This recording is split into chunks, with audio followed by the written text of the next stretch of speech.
ओम गणेशाय नमः। ओम नमः शिवाय। मैं निखिल ज्योतिषाचार्य आप सभी का मेरे चैनल पर पुनः स्वागत करता हूं। आशा करता हूं आप सभी स्वस्थ होंगे। महादेव की कृपा आप सभी पर सदैव बनी रहे। ये वीडियो धनु यानी कि सजिटेरियस के लिए बहुत महत्वपूर्ण है, क्योंकि यह वीडियो है केतु महाराज के राशि परिवर्तन के बारे में। नवंबर के स्टार्ट से केतु महाराज का प्रभाव बदल गया है, यानी कि वो आपके 11वें भाव को छोड़कर अब 10वें भाव में आ चुके हैं और करीबन 18 महीने तक, 1.5 साल तक वो आपके 10वें भाव में ही रहेंगे, क्योंकि केतु महाराज का जो गोचर है वो इतने लंबे अरसे के लिए होता है और केतु राहु के साथ बहुत अलग प्रकार के ग्रह हैं, इसलिए उनका राशि परिवर्तन सदैव बहुत महत्वपूर्ण भी होता है और जीवन में बहुत बड़े बड़े बदलाव भी लाता है। राहु और केतु एक साथ ही राशि परिवर्तन करते हैं, क्योंकि एक समय पर एक ही दानव का हिस्सा थे, लेकिन अलग अलग उनको कर दिया गया विष्णु जी द्वारा। तो जब वो अलग अलग हुए, उनकी प्रकृति भी एकदम अलग अलग हो गई। राहु जहाँ पर भोग हैं, राहु जहाँ पर लालच हैं, राहु जहाँ पर व्यक्ति को एकदम एक्सपैंड करने के लिए मजबूर कर देते हैं, वहीं केतु इसके विपरीत काम करते हैं। केतु कहीं ना कहीं लालच से दूर लेके जाते हैं। केतु को मोक्ष का कारक इसलिए कहा जाता है क्योंकि जिस भाव में आते हैं कभी कभी उस भाव से संबंधित व्यक्ति को विरक्त कर देते हैं, यानी कि उस भाव से संबंधित जो भी कारकत्व है व्यक्ति का उन सब चीज़ों से दूर भागने का मन करता है। लेकिन कभी भी ये नहीं समझना चाहिए कि केतु धन नहीं दे सकते। हाँ, राहु एक ऐसे ग्रह हैं जो रातों रात व्यक्ति की किस्मत बदल देते हैं, रातों रात धन प्राप्ति में मदद करते हैं। लेकिन केतु भी धन प्राप्त करवा सकते हैं, लेकिन समझना यह होता है कि केतु बदलाव के कारक हैं और केतु बारीकियों के कारक हैं। जहाँ पे बारीकियाँ आ गई, जहाँ पर कहीं ना कहीं डिटेलिंग आ गई, जहाँ पर रिसर्च आ गया, वहाँ पर केतु आ गए। तो केतु आपके जीवन में बदलाव तभी लाएंगे जब आप अपने आप को बदलने के लिए तैयार रहेंगे। आप अपने जीवन में कुछ अपने आप को अपग्रेड करेंगे, कोई नई नॉलेज गेन करेंगे, कोई नई स्किल अटेन करेंगे। केतु अपने आप में ज्ञान के कारक है। केतु के द्वारा दिया गया ज्ञान व्यक्ति को जीवन भर काम आता है। तो ये केतु आपके 10वें भाव में आ रहे हैं, तो क्या क्या नकारात्मक और क्या क्या सकारात्मक प्रभाव आपके जीवन में ये केतु महाराज ला सकते हैं, इन सब चीज़ों पर चर्चा करेंगे। देखिए, केतु को झंडे के स्वरूप में भी देखा जाता है और केतु कहीं ना कहीं कांटे को भी डिनोट करता है। तो केतु के बदलाव को समझना बहुत महत्वपूर्ण होता है। वो क्या इंडिकेट करते हैं, व्यक्ति से क्या करवाना चाहते हैं। जिस व्यक्ति ने ये समझ लिया और बदलाव ले आए, उनके नाम का झंडा भी बुलंद होगा। लेकिन जो नहीं समझ पाया केतु क्या इंडिकेट कर रहे हैं, तो उनको कहीं ना कहीं केतु एक शूल की तरह, कांटे की तरह चुभते भी रहेंगे। तो इस वीडियो में इन सब चीज़ों की चर्चा करेंगे, कुछ उपाय भी अवश्य बताऊंगा। यदि आपकी लग्न राशि या चंद्र राशि धनु है, दोनों ही गाइडेंस के लिए इस राशिफल को अवश्य देख सकते हैं। मेरा हमेशा से मानना है कि लग्न राशि से बहुत सटीकता आती है, चंद्र राशि कहीं ना कहीं इमोशंस और मन का कारक होती है, तो उस प्रकार से भी देख सकते हैं। यदि आपकी लग्न राशि या चंद्र राशि धनु है, दोनों ही गाइडेंस के लिए इस राशिफल को अवश्य देखिएगा। तो शुरुआत करते हैं इस अत्यंत महत्वपूर्ण राशिफल का। तो शुरुआत करते हैं इस विश्लेषण की। देखिए, केतु आपके 10वें भाव में आकर स्थापित हो रहे हैं। जो भी ग्रह जिस भाव में जाता है, सबसे ज्यादा उस भाव के वो प्रभाव देता है। क्यों? क्योंकि जिस भाव में वो रहेगा, कहीं ना कहीं उस राशि के अनुसार, उस भाव के कारकत्वों के अनुसार वो अपने आप को ढाल लेता है। और केतु स्पेशली, राहु और केतु स्पेशली, इनकी कोई राशियां नहीं होती, विरोधाभास है। ज्योतिष के क्षेत्र में कई चीज़ों पर थोड़ा मतभेद है, उसमें से ये टॉपिक भी है। जैसे राहु और केतु की कोई राशि होती है, नहीं होती, राहु और केतु की कोई दृष्टि होती है, नहीं होती।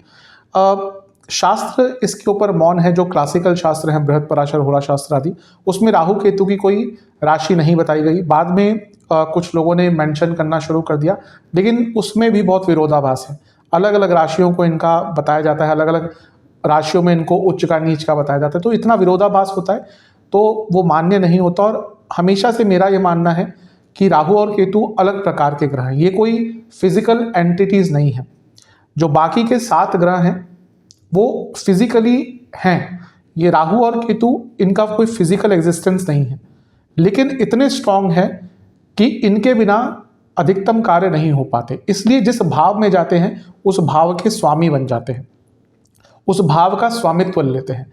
ये एक तरह का ऐसा इनका प्रभाव होता है कि वो भाव कहीं ना कहीं इनके अधीन आ जाता है जब तक इनका गोचर होता है। इसलिए ये नहीं मानना चाहिए कि राहु और केतु की कोई राशि होती है, बल्कि ये मानना चाहिए कि जिस भाव में होते हैं, इवन आपकी कुंडली में जिस भाव में राहु केतु होते हैं, वो उस भाव के स्वामी की तरह रिएक्ट करना शुरू कर देते हैं। ये इतना प्रभाव स्ट्रांग होता है राहु और केतु का। तो केतु अब 10वें भाव में आपके आ रहे हैं, तो एक अच्छी चीज़ ये है कि केतु यहाँ पर एक प्रकार के आपके लिए राजयोग वाला प्रभाव देंगे। कारण क्या है कि कई शास्त्र कहते हैं कि राहु और केतु केंद्र भावों में और त्रिकोण स्थानों में यहाँ पर अगर होते हैं तो वो एक राजयोग का प्रभाव देते हैं। और ऐसा भी इसलिए होता है, जैसा मैंने अभी थोड़ी देर पहले कहा, कि वो जिस भाव में होते हैं उसका स्वामित्व हट लेते हैं। तो अगर केतु 10वें भाव में होंगे तो 10वें भाव के स्वामी की तरह रिएक्ट करेंगे, और 10वें भाव के स्वामी जब भी 10वें भाव में होते हैं तो राजयोग बनता है। तो ये एक सबसे अच्छी चीज़ है कि 18 महीने केतु आपके लिए राजयोग वाला प्रभाव देंगे। अब केतु का 10वें भाव में आना अच्छे और बुरे दोनों रिजल्ट देता है। ध्यान से सुनिएगा क्या चीज़ कह रहा हूँ मैं। अच्छा क्या हो सकता है, देखिए केतु कहीं ना कहीं अपने आप कुछ करियर्स को डिनोट करते हैं, जैसे कि बहुत हद तक आईटी से संबंधित चीज़ें, सॉफ्टवेयर से संबंधित चीज़ें, app development, coding, data analyst, research, ये सब केतु के अधीन है। तो जो लोग इनसे संबंधित काम करते हैं उनके कार्य क्षेत्र में बहुत बड़े बदलाव केतु महाराज लेकर आने वाले हैं। केतु महाराज स्किल्स हैं, केतु महाराज बदलाव हैं, केतु महाराज बारीकियां हैं। तो जो लोग इन सब क्षेत्रों में स्पेशल जो बाकी काम करते हैं उनमें भी बदलाव आएंगे। लेकिन देखिए जो ग्रह जिस चीज़ को ज़्यादा डिनोट करता है, ज़्यादा कारकत्व उसके अंडर आते हैं, तो वहाँ पे ज़्यादा बदलाव लाते हैं। तो जो भी इन सब फील्ड में है, सॉफ्टवेयर संबंधित कार्य करते हैं स्पेशली, और जो मैंने सारी चीज़ें कही, उनके करियर में बदलाव आएगा। कैसे?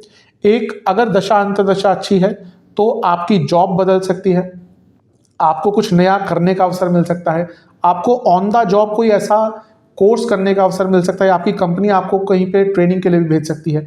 तो ये सब आपके करियर के अपग्रेड की तरफ इंडिकेट कर रहा है।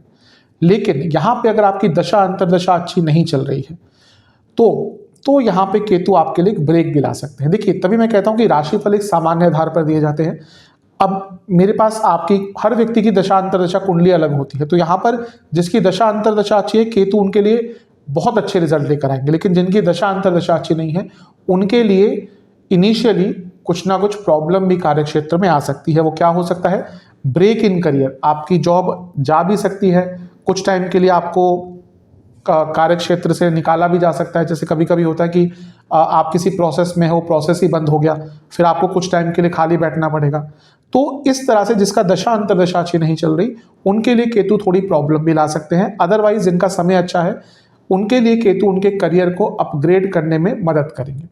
लेकिन पुनः यही कहूँगा कि जब तक आप अपने आप को बदलने के लिए तैयार नहीं रहेंगे, आप अपने कार्य क्षेत्र को और एनहेंस करने के लिए तैयार नहीं रहेंगे, तब तक केतु आपको अच्छे रिजल्ट नहीं देने वाले। केतु कहीं ना कहीं ज्ञान के कारक हैं, तो इसलिए जब 10वें घर में आ रहे हैं तो अपने कार्य क्षेत्र के ज्ञान की वृद्धि करेंगे, कार्य क्षेत्र में स्किल एनहेंसमेंट करेंगे। आपके लिए सच में केतु अगले 1.5 साल बहुत अच्छे रिजल्ट देने वाले हैं।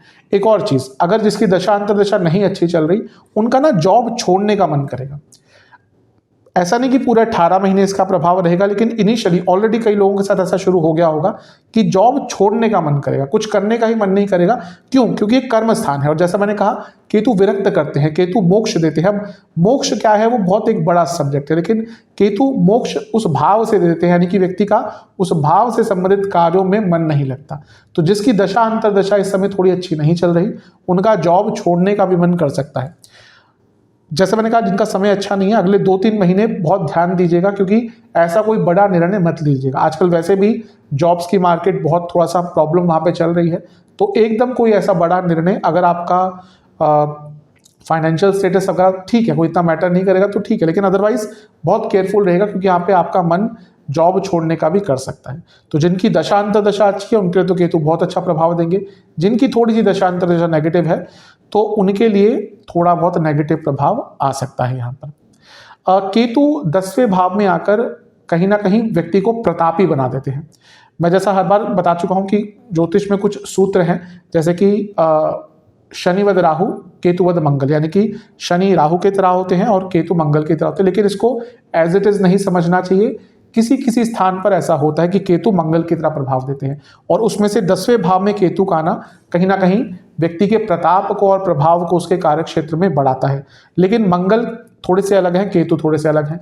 तो केतु थोड़े से विघ्नों के साथ आपके प्रताप को बढ़ाएंगे, यानी कि अगर आपने कुछ सीखना स्टार्ट करा, अपने स्किल्स को एनहेंस करना स्टार्ट करा, तो यकीनन ये 1.5 साल केतु आपका नाम आपके कार्य क्षेत्र में बना कर जाएंगे। जैसे मैंने शुरू में कहा था, या तो कांटे की तरह चुभेंगे या तो एक झंडे की तरह आपका नाम बुलंद करेंगे। तो आपके ऊपर है, आप अगर अपने कार्य क्षेत्र में कुछ अच्छा करने का प्रयास करेंगे तो यकीनन केतु आपको बहुत अच्छे प्रभाव देने वाले हैं। एक और चीज यहाँ पे केतु करते हैं, केतु चेंज इन प्रोफेशन लाते हैं। फॉर एग्जाम्पल, आप कुछ एक चीज कर रहे हैं और ये वो समय होगा जब आपका अपना प्रोफेशन बदलने का मन करेगा। कई ऐसे लोग हैं आजकल जो क्या हो रहा है कि वो पहले नॉन टेक्निकल बैकग्राउंड में थे और फिर अब वो टेक्निकल बैकग्राउंड में आने का प्रयास कर रहे हैं। क्यों? क्योंकि समय का कहीं ना कहीं आधार ही यह है कि आने वाला टाइम टेक्नोलॉजी का ही है, स्पेशली डेटा, एप्स, कोडिंग। कई ऐसे मेरे भी क्लाइंट्स कई हैं जो नॉन टेक्निकल बैकग्राउंड से अब टेक्निकल कोर्स करके पुनः टेक्निकल बैकग्राउंड में जा रहे हैं। तो ऐसे लोगों के लिए भी अच्छा समय है जो कहीं ना कहीं टेक्निकल बैकग्राउंड में अपना करियर बनाना चाहते हैं, और जिनका ठीक ठाक भी चल रहा है वो भी अपने कार्य क्षेत्र में कुछ बदलाव लाने का प्रयास करेंगे। कई लोग अपना प्रोफाइल, अपना पोर्टफोलियो, अपनी स्ट्रीम कार्य क्षेत्र में बदलने का प्रयास इस टाइम पे करेंगे, तो वो भी कहीं ना कहीं उनके लिए अच्छा ही साबित हो सकता है। तो ये केतु के अच्छे प्रभाव या कहिए मिले जुले प्रभाव 10वें घर में आपको प्राप्त हो सकते हैं।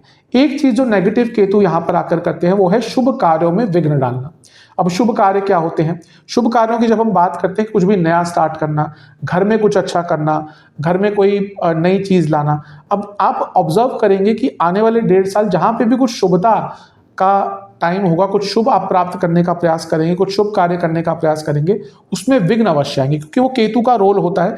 वो अनकंडीशनल में बताना भूल गया, केतु अनकंडीशनली विघ्न कारक और अनकंडीशनली रोग कारक होते हैं।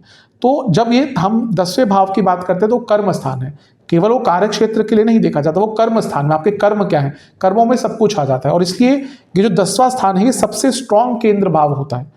ये 1, 4, 7, 10 चारों ही केंद्र स्थान है, लेकिन 10वां भाव सबसे स्ट्रॉन्ग केंद्र भाव होता है। तो केतु का यहाँ पे आना आपके कई कार्यों में विघ्न डालना शुरू कर देगा। ये एक नेगेटिव प्रभाव केतु का हो सकता है। लेकिन अन्यथा कहें कि कार्य क्षेत्र में जिनका दशांतदशा अच्छा, उनके लिए अवश्य केतु आने वाले टाइम में उनके करियर में बहुत एनहेंसमेंट कर सकते हैं।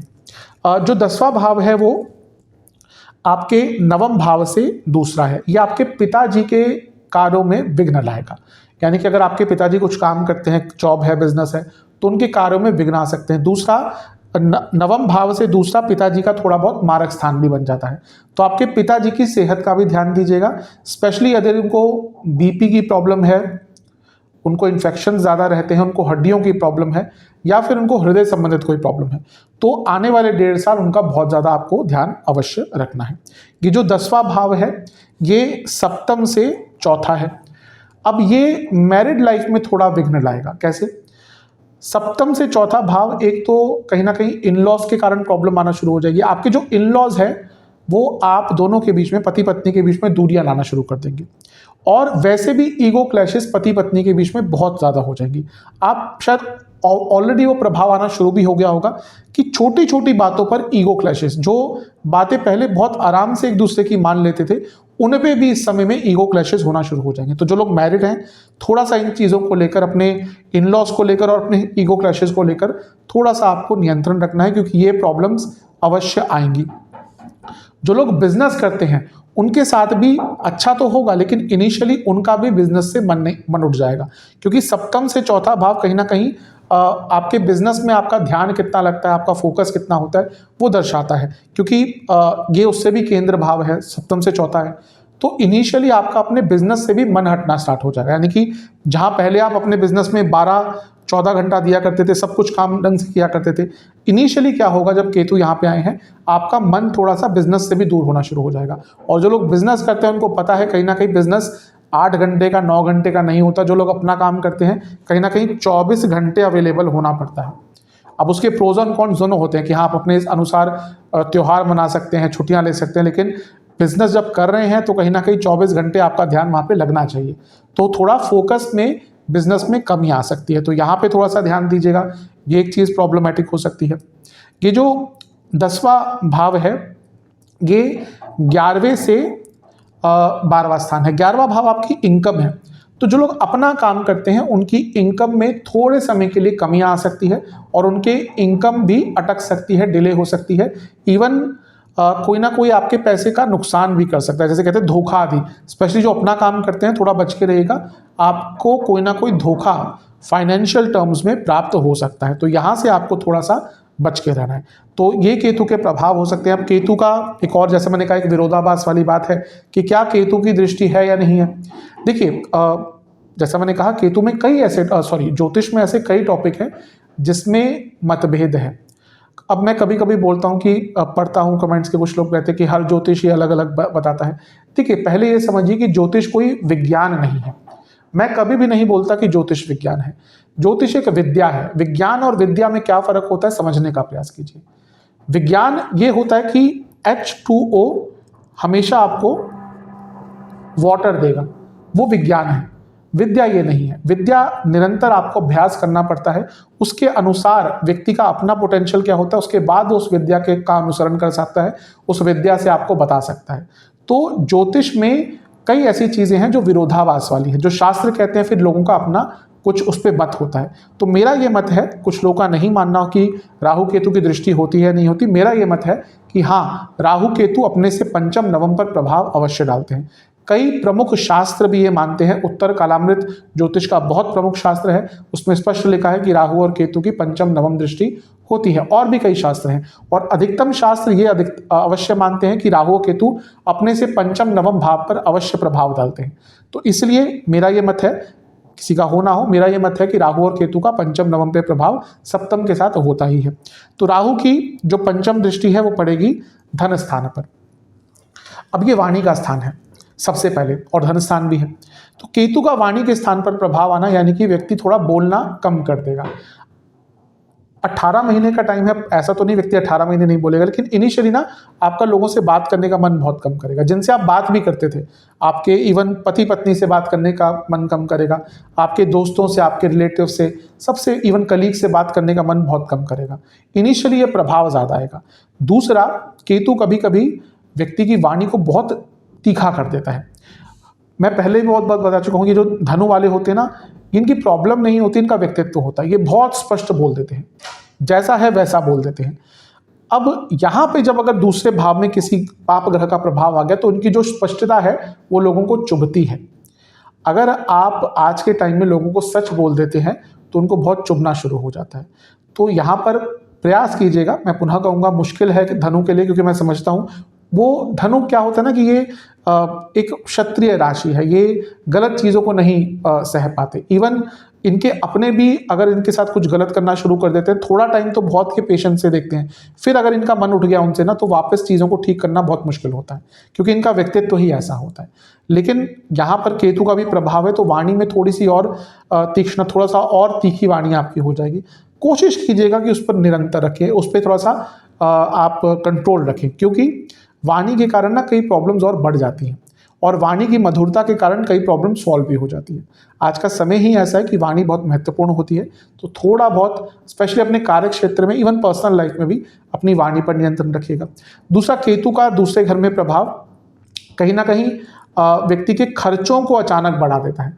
अनियंत्रित, अनियमित खर्चे होना शुरू हो जाएंगे, यानी कि ऐसे खर्चे हो जाएंगे जिनके लिए आप तैयार नहीं थे। देखिए, अगर आपकी इनकम बहुत ज़्यादा है तो कुछ एक्स्ट्रा खर्चे भी हो जाते हैं, तो ज़्यादा मैटर नहीं करते। लेकिन जिसकी लिमिटेड इनकम है, उसको पता है कि भैया इतनी सैलरी आनी है, जब उनके खर्चे अनियंत्रित होते हैं तो उनके लिए प्रॉब्लम होती है। तो यहाँ पर ये प्रॉब्लम आपको केतु महाराज दे सकते हैं। आपके खर्चे अनियंत्रित हो सकते हैं। अपनी सेविंग्स पर ध्यान दीजिएगा, अपने खर्चों को कंट्रोल करने का प्रयास कीजिएगा। इसके साथ ही कुटुंब में बैर भी आ सकता है, यानी कि आपके जो अपने फैमिली वाले हैं उनसे आप दूर होना शुरू हो जाएंगे। तो यहाँ पर भी थोड़ा सा नियंत्रण करने की कोशिश कीजिएगा। केतु का जो सप्तम प्रभाव है वो है चौथे भाव पर। अब ये भी कहीं ना कहीं बता रहा है कि आपके इमोशंस में थोड़ा बदलाव आना शुरू हो जाएगा। आप खुद देखेंगे, जो लोग आपको अच्छे लगते थे ना इससे पहले, अब उनमें आपको कमियां दिखनी शुरू हो जाएगी।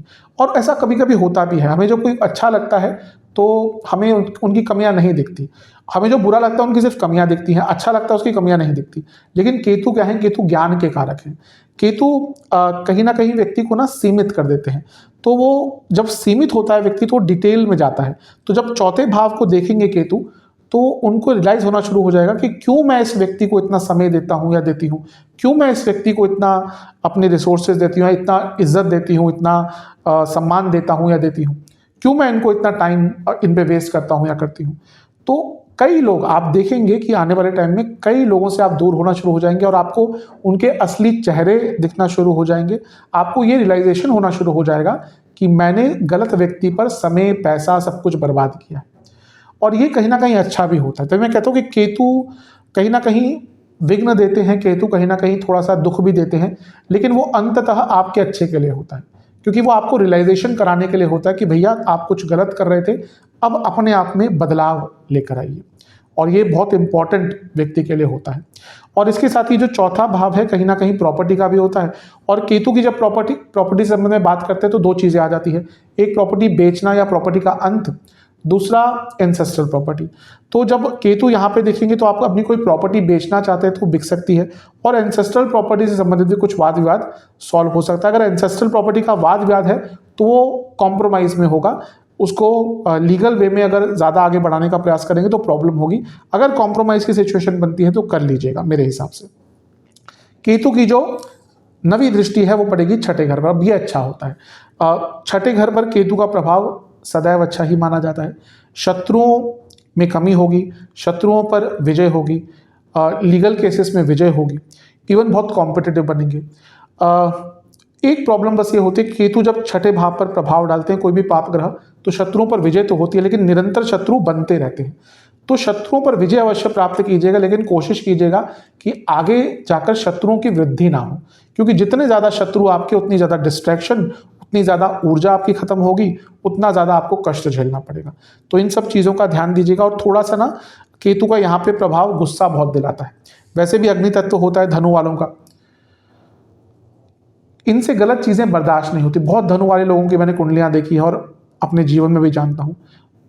जहाँ पे कुछ गलत हुआ वहाँ पे इवन मैंने कई लोगों को ऐसा भी धनु वालों को देखा है कि राह चलते अगर उन्हें कुछ देखा है कि गलत हो रहा है, किसी के साथ कुछ गलत हो रहा है, तो सबसे पहले जो बचाने के लिए कूदेंगे ना लोग, वो धनु वाले ही होते हैं।